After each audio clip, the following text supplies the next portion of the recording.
Welcome to the new Cyber Frontier, bringing you the latest news and initiatives that focus on the development of cybersecurity economics. You don't have to be a computer or cybersecurity expert to get plugged in. Your host brings it straightforward, asks the tough questions, and brings the cyber world to a level of understanding for everyone. You can find us on the web at www.newcyberfrontier.com. Now join our host as he introduces the topic for today's new Cyber Frontier. Hello, everybody. I'm Tim Montgomery. I'll be your host for today's new Cyber Frontier podcast. And we're continuing on our series so far with Dr. Chris Gorog and his extraordinary in-depth conversations about just how technology and the research he's been producing through his dissertation can support today's digital age, the evolution of that age that seems to be thriving in today's society, and some of the concepts for a new frontier. Just like our little logo for our new Cyber Frontier, Dr. Gorog, we know that cybersecurity is on the forefront of protecting specifics in our systems and things of that nature about our society and how we interact with those systems. So it's kind of something new in concept. So how do you perceive your research that you've been doing with your dissertation kind of evolving in that new frontier that we've got? Yeah. So, first of all, it's like we started this show's new Cyber Frontier because we believe that, and now it's becoming more real. Everybody's going to digital transformation where 100% of most people's efforts are digital. Yeah. So now we entirely live in the virtual world, right? So it's a frontier. So if we compare this frontier to other frontiers that we might have known throughout history, when Europeans discovered the Americas and they realized there's all this land to explore into, right? This whole era of colonialism began, right? Because there's this growth and this wealth involved with it. But the cost was high, right? Only countries really got into it and big companies that had ships, right? And the risk was high because ultimately people that sailed over, it was unknown whether they were going to fall off the edge of the earth at first. But now I heard numbers that said 40% risk of loss of life if you were going to travel to the Americas. And you accepted that. Oh, yeah. Big time. The migration of Europe over here was massive. Yeah. The value was mostly to cultures. Right. So the pride of a cultural country that was becoming a colonial empire and not so much to the individual, right? Yeah. Other expansions we might compare against, a new frontier of expansion. The expansion west within the United States expanded a new era of capitalism and venture, right? There was medium risk, medium cost. You get a wagon, right? You're in. Hardship was the highest risk and possible loss of life, but not as much as traveling across the seas to the Americas with the hostile environment at the other end. There was, it was less risk, but the value to the country, the collective, really wasn't there. It was an individual value. And you saw that expansion because people flocked to it, individual. They could find a value in themselves, right? And it took off. Some of the things we might consider a frontier right now. Space is the next frontier, right? Well, let's analyze that for a minute. Let's say, who is a value? It's the human growth as a species, right? We can go to another planet. Mm-hmm. So what's your chance of involvement with that today? Mine? None. Yours? Yeah, I pretty much think that our children, how many people are going to be on a spaceship? How many people are going to... It's really low. Well, how big is the idea of spaceship? How big is space? It's very large. It's infinite. Yeah. The cost is extreme. The risk is critical. Your chance of getting on a spaceship and living for, how long, all our sci-fis are depicting this, that, people are going to be dying by the dozens, whole colonies are lost, right? So the expectancy of life might even be low for the participants. You're doing it for the betterment of human beings. So the value to culture, the collection is there. The individual, zero. So that whole industry, if you're involved with that, good luck with, feeling good about protecting the species and furthering the human race. Value to you. Hard to get it. Yeah, I don't know what it is. You tell me. Another one that's recently out, in California, flying vehicles, right? And they speculate that there's a 5 to 20% saturation in that market compared to how many cars there are. The cost is affordable to the wealthy. The risk is mid to low, maybe an accident. The value to proposition, you get convenience. Yeah. It's not a big frontier. But now let's look at digital transformation. How big is the virtual world? How far can we go? Who can be involved? Anyone. What industry? Every industry. The individual is relatively unengaged. We've talked about in the last 4 shows the collectionist and the individualist kind of philosophy in cybersecurity. There's not really controls to have the individual be protected and be empowered in this a willing this participant realm. in It's and the be able companies. to make decisions. And you've seen the growth in the companies. You've seen the biggest companies in the world grow in our lifetime. Yep. And all in this digital realm, right? Some of them border that providing valuable goods that are physical. Does it have a limit? If we go to 100% digital transformation, what's the limit? How big could it get? Infinity, could we say? As big as you can want to get? We're just at the start of tapping this. How does the imagination see that? Yeah, so now let's look at the value to the individual. The cost is low. The entry is instant. Yeah. It's just that the tools don't exist, right? Yeah. The potential is high if the tools existed to do it.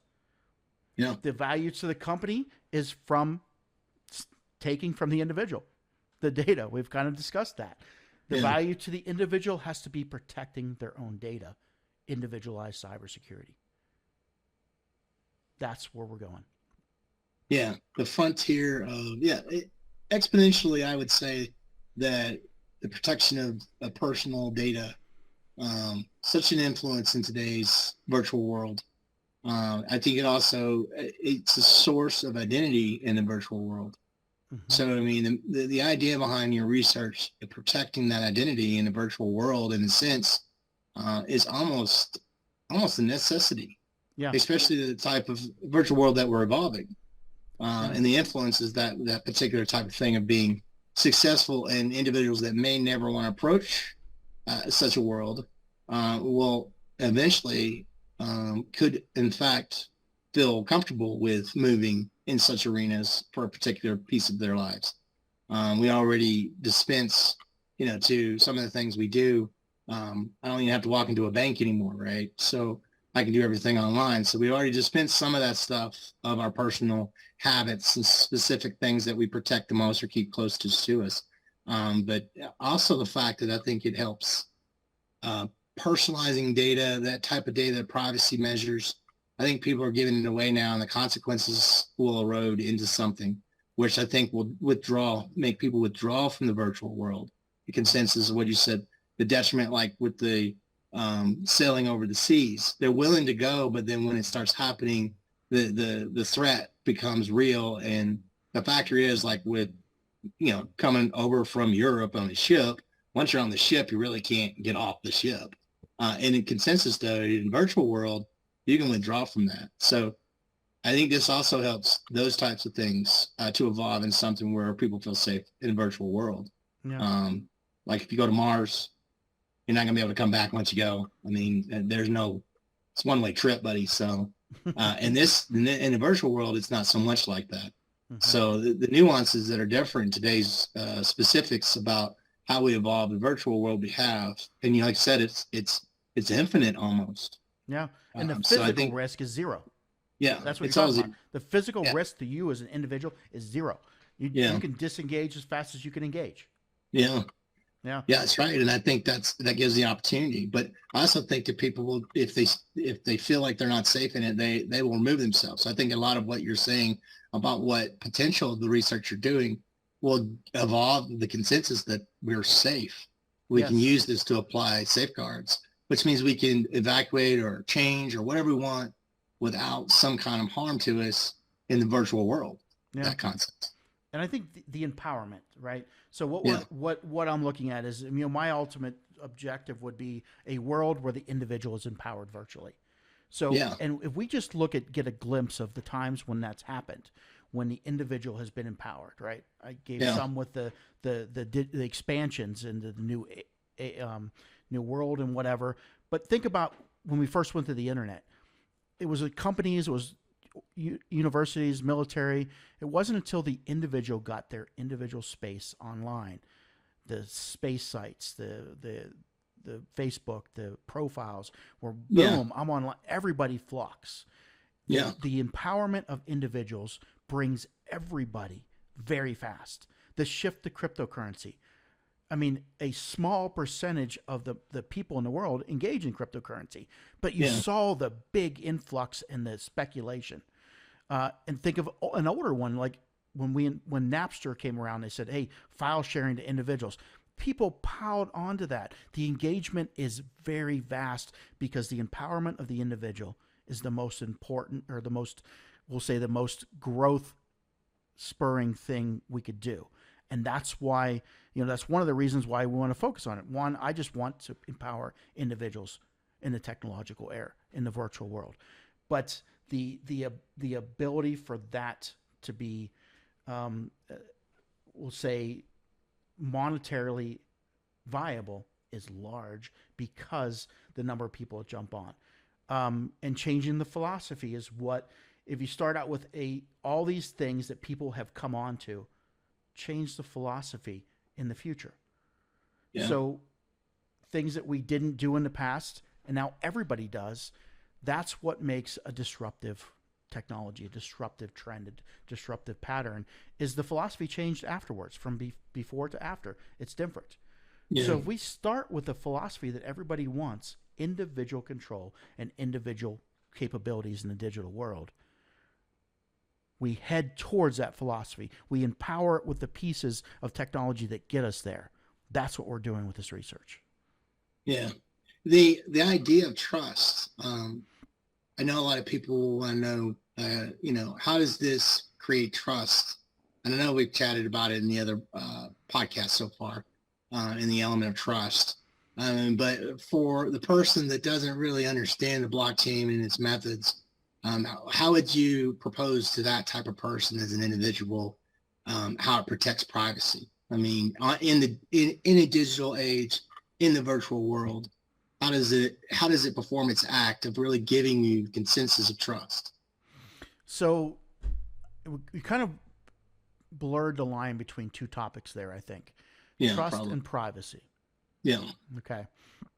So we can have trust that somebody's going to maintain our privacy. We can have trust that somebody's going to make us money. We can have trust that somebody's going to keep our stuff secure. Yeah. We can have trust that somebody's going to keep our information from being given to other people and only use it for themselves. Yeah. And we can have trust in somebody's track record of how they've done things in the past. So the privacy and trust kind of are actually, almost two separate concepts, where trust can implement privacy or verify how somebody's kept your privacy. But in terms of, if you want to get a loan, you go to a bank.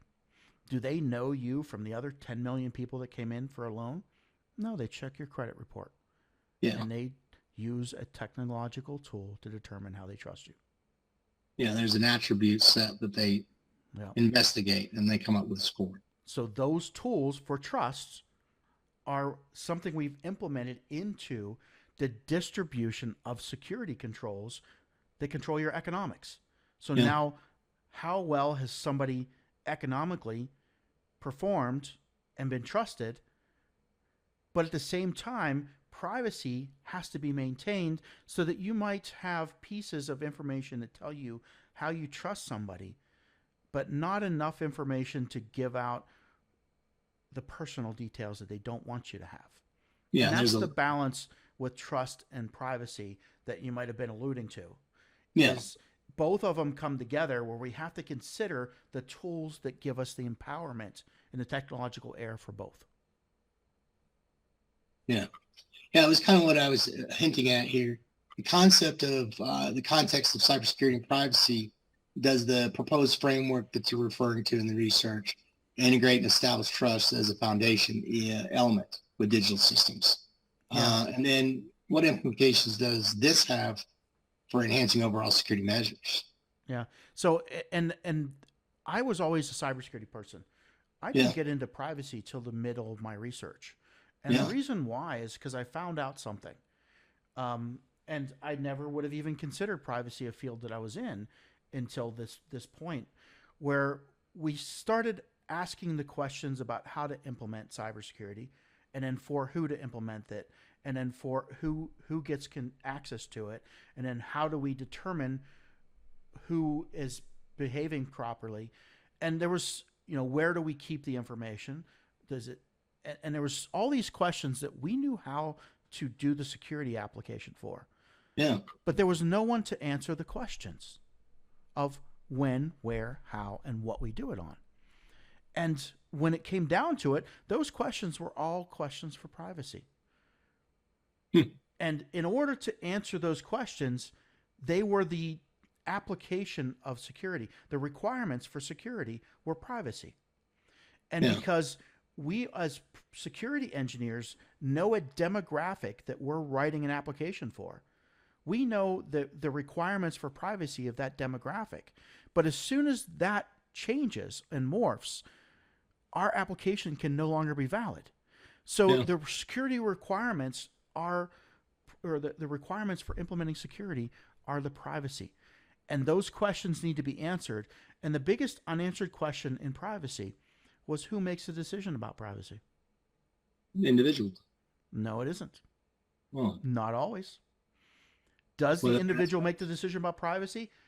I'll tell you what, it changes in different parts of the world. Some parts of the world say the individual has no decision. Some parts say they have all the decision. Some parts say they're not even a relevant conversation piece. Only companies are. Others say that the individuals have the right to look at each other and determine who's keeping privacy or not. So there is really no privacy. And some say that the government and the overall good of culture has trump power over the privacy. All those questions are answered differently, and there's five entirely different models of privacy that are implemented socially around the world in different places.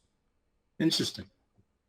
Yeah, I was going to get into the concept of how the community support and collaboration measures, so like legislation and partnerships and community involvement, how did that contribute to the development and support of the proposed framework that you're referring to? Yeah.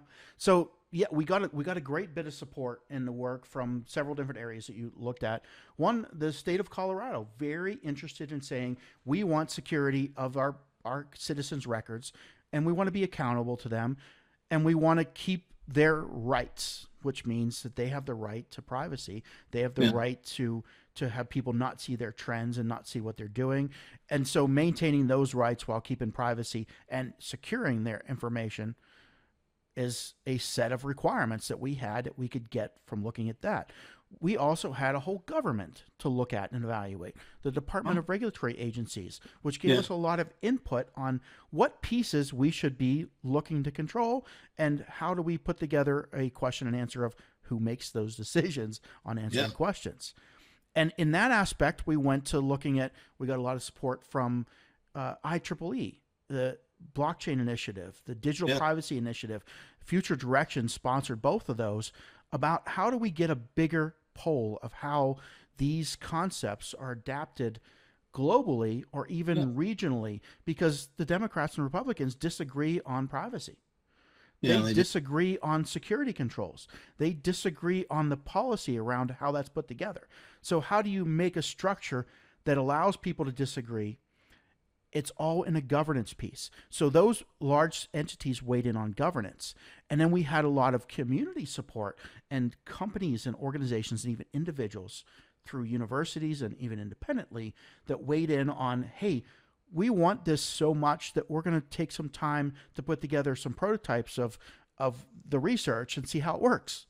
And we got the ability to look at tools that were made by 40-some thousand hours of volunteer work to see if the scenarios, if the base concepts, if the root components would be successful. So we could build analysis off of that. And that's part of the work work that was done was the analysis of growth and could this scale? Because one of the biggest problems in cybersecurity and the distribution of trust is scaling. And so proving that out, getting all the support from different entities. I've been really lucky to have such a wide support in my work, and I appreciate everybody that participated in that. Yeah, it sounds like this is kind of really new to proposed idea concept that can involve several different areas. We've talked, the virtual world, the consensus behind legislations, the individual privacy measures, companies, and the vast understanding between industries, cybersecurity impacts on all those industries.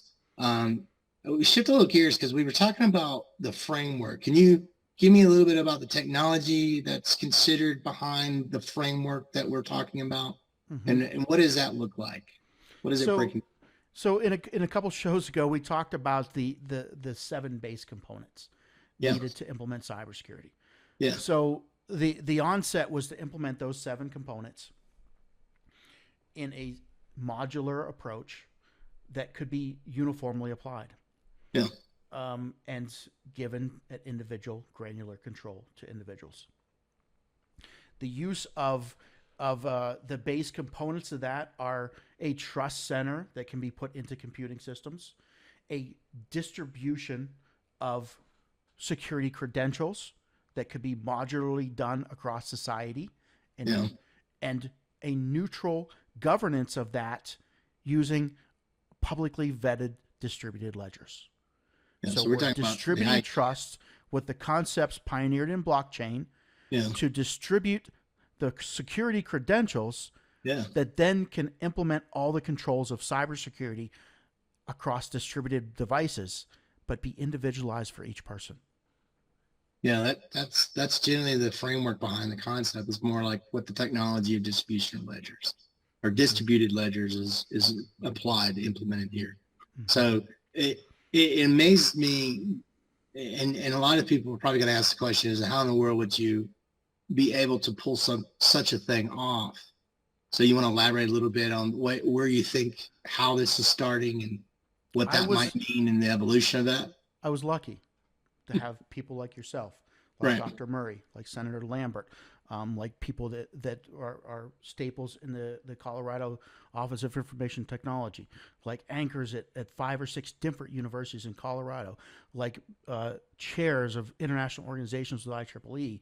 All these people coming together with input, leaders of companies, and I was lucky. And sometimes it's in the right place at the right time with funding from the state, because the citizens wanted to have privacy of their records. So anybody that was standing up and saying, "I'll research that," could get some support from those groups of people. So in some ways, pulling it all together, and then we decided from the ground up to make what now is considered a decentralized autonomous organization. So in 2016, we started a community, a closed community that anybody could sign up for, and anybody could get, we're pointing at, anybody could get value in, and a portion of the operational entity over time. We tokenized the work effort and gave a share of work of token for everybody that participated in the effort. So in sense, communitizing the value proposition for this future work that would roll out for everybody to use. Yeah, I think distinctly had some roles to play a little bit, maybe announce the things when we talked about that. So this novel framework is what motivates the development of such a novelty framework. How does it address types of scalability and types of suitabilities issues that are identified with, let's say, legacy platform systems? The concept of, I guess, what this blockchain you're referring, it goes to Bitcoin and things like that, and there's differences, right? There's differences between that one and the one you're talking about using. It's the same type of technologies, though. So we started looking at the distribution of trust, and really when Bitcoin came out and blockchain took off, we started looking at, is this a tool that can be used for distribution of trust everything, for the digital era. And you have so many speculations and research, and let's do it for this industry, let's do it for this use case, let's do it for Walmart goods, let's do it for records, medical records, for real estate records, let's do it for teachers' credentials, let's track. Anyway, there's so many different ideas of how we could use a neutral trust distribution that is independent from an entity, a third-party entity, like a bank is how they started with. And blockchains come out. There's over 5,000 different cryptocurrencies, the first generation. Everybody stood up their own one, thinking really there was a lot of copycats, and I'm going to get rich like Bitcoin, I think was, and then the speculation come in. Everybody jumps on board, and so we tested these things and said, can we use them? And they couldn't scale. We tested 3 of the major types, and there was no, I mean, we're talking 1,000 order of magnitude from being able to implement the scale we needed. And if we're going to deliver security credentials to every one of the 80 billion devices in the world, we have to be able to do 80 billion devices. And there's no way that any of the first and second generation cryptocurrencies and blockchains could support that. So we had to look at, is it possible to make something that could? And that's where you're getting to is literally it was a ground up approach that at first we didn't think it would go anywhere. It's just, let's try something and then let's test it and see if it works. Let's get the community to build something and test the operation of it. And lo and behold, we've come up with a scalable implementation of distributed ledger that seems, for all intents and purposes, and you can read my proofs in my dissertation and some of the published work we've done, is indefinitely scalable, like to the size of the internet, that we could scale the ability to distribute trust. And now, after years of having the trust distribution pieces at the bottom, we seem to have an overhead infrastructure that could actually suit to manage at scale. And that's really where that's gone. And the other piece that when we talked about the scalability, one of the major hindering factors to scalability of distributed ledger, which we call what we do a distributed ledger. The first ones were cryptocurrencies. Second ones would be better termed as blockchains.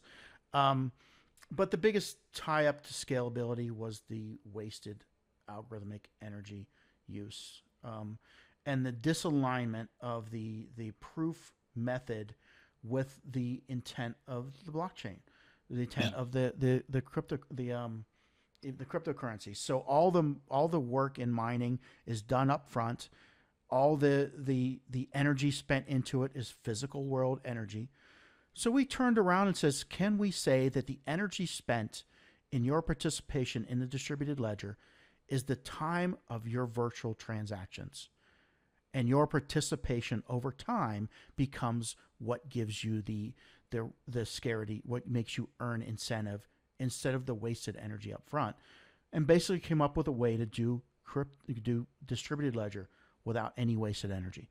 So now we've aligned the intent of distributed ledger, which is to keep transactions and verify trust, with the incentive model, which is distributed over time of you actually doing the work to give trust to other people. Yeah, it's scalable to the marginal component that we refer to as the virtual world. Yes. Right. So exponentially. Yes. That virtual world. Yeah. Yeah. We've kind of gone over some small topics. We probably could get more into depth about each one of them, but it's just fascinating as the more we evolve, what you've researched, how much it seems like in depth, and the type of people and the consistency of the community that's been involved in the research to create the dissertation, the published paper that you have. I could see where you should probably earn the title of being a doctor. So it seems interesting. And I know that the company has evolved. I mean, it was just like what Amazon started out, right? You're in your garage and, you just got volunteers, people. It evolved into that, and the massiveness that Amazon is today, and the aspect of that has potential, and then beyond in some considerations. And the more that's influenced, the more evolved, the more involved most communities are. You can see that the cheaper, the more cost effective it becomes. So it involves the concept of privacy, trust to privacy, and puts it in threshold of the individual's control. Yeah. So it's definitely interesting concept of how this is possible. So this is it for this part of this edition of the podcast for New Cyber Frontier.